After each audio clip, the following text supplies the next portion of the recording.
দিলাম। তা বারবার গুটি যদি একই কোটা সরাস তাহলে তো সন্ধ্যা দেবে না, পাট কাটবেন কখন? নে সরালাম, খেলা তো এমনি এমনি হবে না, ওই রাত্রিকে গোশ দেবেই নে। তুই জিতলি তোর পাতে আমার এক কান দিবি, আর আমি জিতলি তোর পাতে আমি এক কান নেবো। ওরে পাবো খানেদা, তা না তোমার পাতের থেকে গোশ এক পিস বেশি নিলি সমস্যা নেই, কিন্তু এই গুটিটা আমি কোনে চাইল দেবো?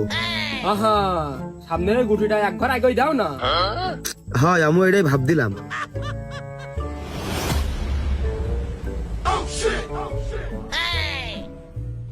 কাকু, আপনি তো আর এমনি এমনি টাকা খাননি, আসলে আপনার মাথায় ব্রিলিয়ান্ট আছে। এই তোর খেলা, তাড়াতাড়ি সরা, না সন্ধ্যে লেগে গেল। আহা, তাড়াহুড়ো করিও না, চালি ভুল যাবে নে। আগে গেম উঠো, কাজ তো পরেও করা যাবে নে। আর যাব না বেগুন তুলিতে। আসলে কুরবান কাকু আপনি না একদম আমার কুরবান কাকুর মতো।